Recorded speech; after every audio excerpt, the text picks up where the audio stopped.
네, 어제 한중 정상회담이 열렸죠. 오늘 오후에는 3년 반 만에 열리는 한중일 정상회담, 또 내일은 한일 정상회담이 예정돼 있습니다. 세 나라가 과연 이번 회담을 통해서 협력적 동반자 관계를 다질 수 있을지 관심이 모아지고 있습니다. 양기호 성공회대 교수와 함께 자세한 얘기 나눠보겠습니다. 네, 교수님 안녕하세요. 안녕하세요. 네, 먼저 그 한중 정상회담부터 간단히 짚고 넘어가겠습니다. 어떤 내용이 오갔는지 정리 좀 해주시죠. 여러 가지 1시간 40분 동안 상당히 화기애애한 그런 그 관계에서 진행이 되었고, 한중 간의 어떤 밀월 관계를 제대로 보여주는 그런 어떤 한 장면이 아니었나 하는 생각이 듭니다. 네. 저는 이제 가장 중요한 것은 역시 이제 한중 FTA거든요. 지금 국회에서 비준을 앞두고 있기 때문에 이번에 이제 리커창 총리가 아예 국회를 방문해가지고 하루빨리 이것이 비준될 수 있도록 요청을 지금 했습니다. 네. 그리고 이제 또 하나는 이제 지금 한중 간의 어떤 경제 협력을 좀 글로벌 무대로 옮겨보자 해가지고 지금 우리가 추진해 온 것이 그동안 유라시아 이니셔티브입니다. 그리고 중국은 이제 1대1로 해가지고 사실은 이게 이제 북한이라든지 또는 이제 중앙아시아, 중국 내륙 지역 그리고 유럽까지 이어지는 이 부분이 대부분 겹치거든요. 네. 그런 점에서는 한중 공동으로 어떤 글로벌 진출 또는 이제 자원 확보 그리고 이제 양국 그 기업들 간의 합작을 통한 어떤 자본 또는 이제 기술 협력 이런 것들이 지금 논의가 됐습니다. 네. 그리고 이제 마지막으로 이제 특히 이제 한반도 비핵화 문제. 네. 이것은 이제 상당히 물론 이제 중국과 북한이 혈맹 관계이지만 한반도 비핵화에 대해서는 한국하고 중국이 이익이 역시 일치되는 부분이거든요. 네. 근데 그런 점에서는 이 부분에 대해서 중국이 북한에 상당히 이제 영향력을 행사할 수 있도록 그렇게 또 한번 다시 요청하지 않았나 하는 그런 예상이 나오고 있습니다. 네. 지금 말씀하신 걸 보면 물론 그 비핵화 문제 또 북한 문제 이런 부분에서도 이제 논의가 오간 걸 알 수는 있지만 대부분의 내용이 경제 분야에 좀 집중된 게 아닌가 이런 생각도 들거든요. 리커창 총리가 이제 경제 분야를 진두지휘하고 있으니까 그럴 수도 있을 것 같은데 어떻게 평가하시나요?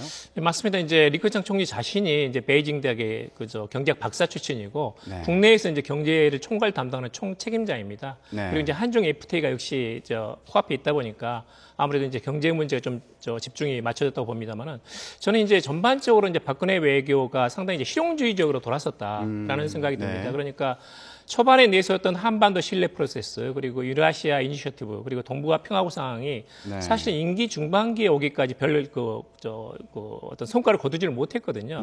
그런데 비해서 이번에 역시 이제 한일 중 정상회담을 유치를 했고 그리고 이제 한일 정상회담을 통해 가지고 좀 실용적인 접근을 하고 그리고 특히 이제 한중 관계는 여러 가지 연대라는 것 역시 경제적인 탄탄한 기반의 어떤 협력 관계가 기반이 돼야 된다는 측면에서는 한국이 최대한 중국의 어떤 그런 그 경제적인 성장에 있어서 편승하면서 그런 그 성과의 어떤 과실을 공유할 수 있는 그런 기반을 만들어가는 그런 것이 이제 눈에 좀 두드러졌다 이런 평가를 내리고 싶습니다. 네.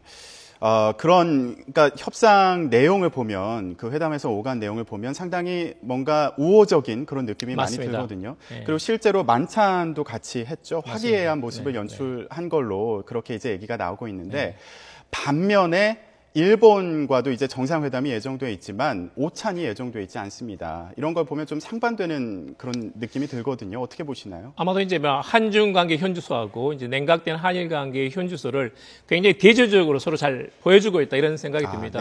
지금 이제 거의 1시간 40분 동안 진행이 됐고 회담이 한중 정상회담에 그리고 만찬까지 이제 두 분이 같이 하셨거든요. 그런데 이제 내일 오전에 열리는 이제 그야말로 이게 참 유감입니다만은 그야말로 오찬도 없이 그야말로 한 30분 정도로 이렇게 지금 한일 정상회담이 예정이 돼 있거든요. 이건 상당히 지금 그러니까 의제 자체가 서로 조율이 안 되다 보니까 특히 예를 들면 위안부 해법이라든지 이런 문제에 대해서 한일 간의 기싸움 또는 이제 팽팽한 어떤 그런 그 양보 없는 한치의 양보도 없는 어떤 그런 기싸움 같은 것이 배경이 있으면서 마지막까지 이게 참 조정이 잘 안 됐거든요. 그런 면에서는 그야말로 이번에 한중 정상회담이 상당히 이제 성과를 낸 반면에 한일 정상회담이 과연 구체적인 성과를 낼 수 있을지에 대해서는 아직까지는 좀 부정적인 그런 기류가 강합니다. 그렇다면 오늘 진행되는 한중일 정상회의에 대해서도 얘기를 좀 나눠보겠습니다. 근데 지금 이제 일본과의 그런 어려운 관계에 대해서 불편한 관계에 대해서 이제 말씀해 주셨는데 이 한중일 정상회의도 3년 반 만에 열리는 거거든요. 맞습니다. 근데 그 일종의 책임이랄까요? 그 원인도 그 일본에게 있는 거 아니냐 이런 얘기가 나오는데 어떻게 평가하십니까? 현실적으로 그렇습니다. 이제 이 3년 반 만에 열리는 게 그동안 이제 계속 사실 이제 매년 열리게 돼 있거든요. 2008년부터 시작이 돼가지고 올해 이제 6회째인데 원래는 이제 이게 매년 열려가지고 한중일이 얼굴을 맞대야 되는데 사실 이제 2012년에 코이즈미 수상이 야스쿠니 신사를 참배했습니다. 그리고 이제 2012년 9월 달에 일본이 중일 간에 사실 갈등의 소지가 있었던 센카쿠 열도를 일본 정부가 국유화해버렸거든요. 사실 이제 중일 간에 국교 정상하면서 이 문제에 대해서는 그냥 보류하고 논쟁하지 말자 이렇게 갔었는데 중국 쪽에서 봐도 상당히 이제 일본이 영토 문제를 이제 선수를 치고 나온 겁니다. 그런 점에서 중국 내에서 엄청난 반일 시위가 있었고요. 그러면서 이제 도저히 얼굴을 맞대면서 이야기하기 어려운 그런 상황이 돼버렸습니다. 그리고 우리도 마찬가지로 이제 위안부 해법을 둘러싸고 이명박 대통령 노다 수상 간에 그냥 격론이 있었고 그리고 나서는 2012년 8월 달에 이제 이명박 대통령께서 독도 상륙했거든요. 일본에서 상륙을 합니다. 우리는 이제 방문이니까 당연히 자국 영토니까. 그런 점에서 이제 일본에서도 반발이 심해지고 그러면서 이제 역시 이제 원인 제공한 것은 역사 영토 문제에 있어서 일본이 상대방을 자극한 측면은 있습니다. 그리고 이제 물론 이제 독도를 방문한 것 자체는 우리가 일본을 자극한 측면도 없지 않아 있습니다. 근데 그런 것들이 이제 상호 자극을 일으키면서 어떤 면에서는 공동의 어떤 테이블에 앉아가지고 대화를 나누기가 힘든 그런 상황이 이어지면서 무려 3년 반 동안이나 이게 계속되지 못했습니다. 그런 점에서 상당히 이제 유감스러운 것이고 그야말로 이제 만시지탄이지만 다행입니다. 그러면 이렇게 어렵게 다시 열린 거 아니겠습니까? 그럼에도 불구하고 난제가 좀 많다는 평입니다. 맞습니다. 그 중에 하나가 남중국해 문제를 들 수 있겠는데 그 조금 전에 센카쿠 열도 말씀하셨잖아요. 그것처럼 이제 일본 같은 경우에 그 중국과 센카쿠 열도를 두고 이제 갈등 관계에 있는 것처럼 이 남중국해 문제에 대해서도 미국의 조치를 지지한다고 이제 입장을 밝혔거든요. 그리고 추가적인 또 입장을 밝힐 걸로 예상이 되고 있는데 어떻게 전망하십니까? 저는 이제 그 문제는 사실은 이제 이게 한국하고 일본 당사자는 아닙니다. 이해 당사자는 아닙니다. 이익은 걸려 있지만 이해 당사자는 아니거든요.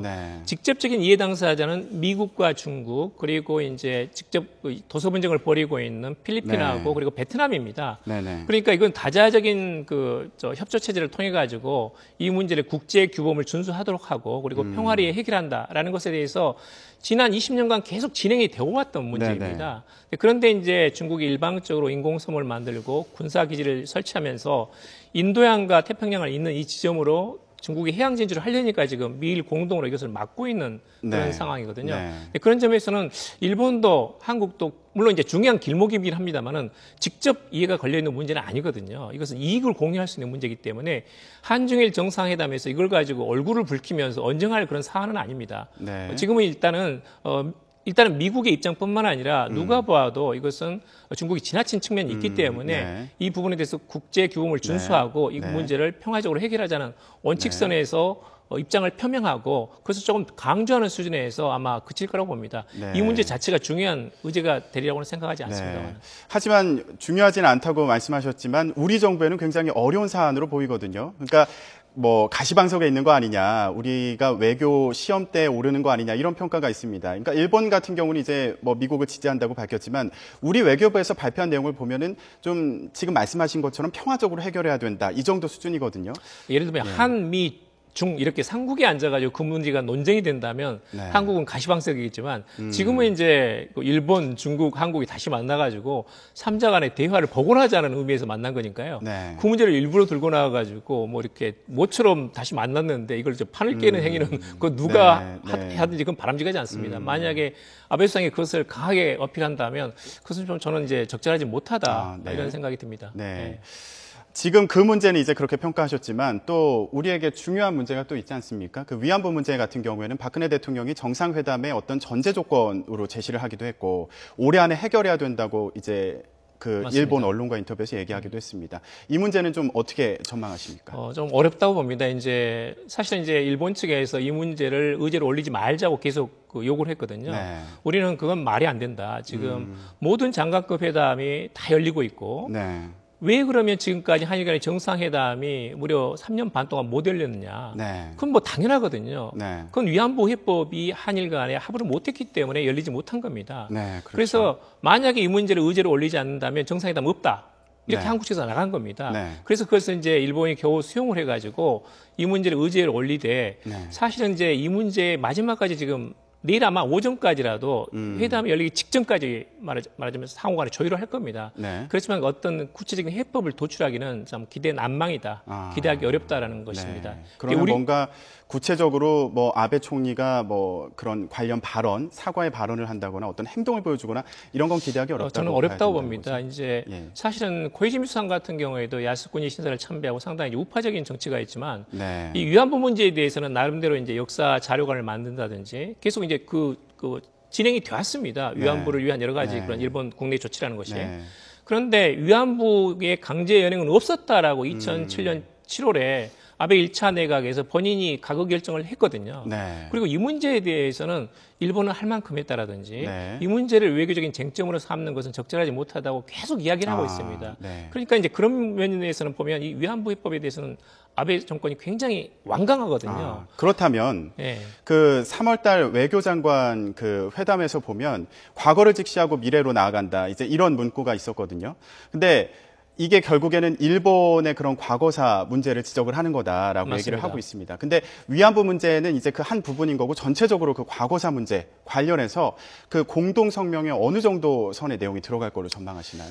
지금 이제 중일 간에 이제 난징 그 대학살을 둘러싸고 이제 유네스코 기록유산 등재 문제가 있었거든요. 최근에 10월 달에. 그리고 이제 한일 간에는 당연히 강제 노역 하시마섬에서 그걸 둘러싸고 유네스코 등재 문제가 있었기 때문에 지금 이제 거의 합의가 됐습니다. 역사를 직시한다는 문구는 합의가 됐기 때문에 그것만도 이미 충분히 한중일 간에 모였는데 한중 양국이 역사를 직시하자는 것을 문구에 넣는 걸로 합의를 해가지고 일본을 지금 압박하고 있는 형세거든요. 그리고 한일 양국은 지금 굉장히 밀월 관계에서 2시간 넘게 가까이 회의를 하고 식사를 하고 하는데 30분이고 오찬도 없이 이것도 3년 반 만에 만나는 거 아닙니까? 사실은 그런 면에서는 그 자체가 이미 이 역사를 직시한다는 문구를 놓고 그리고 이제 한중 관계하고 한일 관계를 보여주는 이런 어떤 그 만남의 시간과 어떤 그 오찬 또는 만찬 여부 이 자체가 일본에는 이미 강한 그런 그 압박으로 지금 작용하고 있습니다. 그렇다면 지금 뭐 구체적인 어떤 대안이나 아니면 뭐 결론이 나지 않더라도 그 정도, 그러니까 이전 정도의 수준에서 어떤 선언적인 그런 의미가 담긴 선언문이라면 충분히 의미가 있다고 의미가 있다고 봅니다. 일단 한국이 의장국이 돼가지고 그동안 3년 반 동안 중단됐던 한중일 정상회담, 한일 정상회담을 이건 다시 복원시켰거든요. 일단은 지금 미중 간에 또는 중일 간에 또는 한일 간에 여러 가지 냉각기가 들어와 있기 때문에 이것을 해소하기 위한 다양한 어떤 만남의 공간, 기회를 만드는 것은 굉장히 중요하고 그런 점에서는 나름대로 한국이 의장국으로서 저 역할을 했다고 봅니다. 그 자체의 의미를 좀 둬야 됩니다. 그렇다면은 이제 마지막으로 이 부분은 다른 부분인데 일본 자위대 문제도 꼭 짚고 넘어가야 되는 거 아닙니까? 그 국방장관 그 회담에서 그 휴전선 이남만 이제 우리의 영향력이 있는 곳이다라고 이제 발언했던 것이 알려져서 논란이 되기도 했거든요. 어떻게 전망하시나요? 그건 뭐 이제 박근혜 대통령께서 일단 정리를 하셨습니다.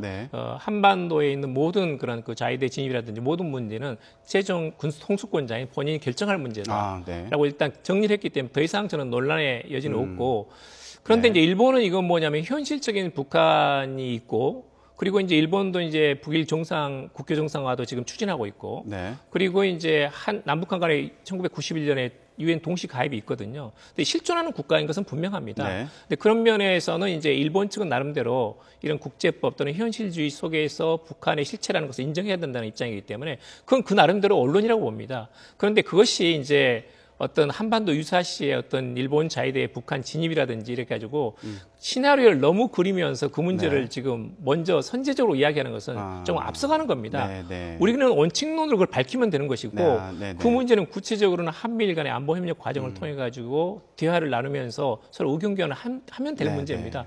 이게 정상회담에서 다룬 문제는 저는 아니다. 이렇게 알겠습니다. 생각을 하고 있습니다. 그 회담 내용을 지켜봐야 될 것 같습니다. 오늘 양기호 성공회대 교수와 함께 얘기 나눠봤습니다. 감사합니다. 감사합니다.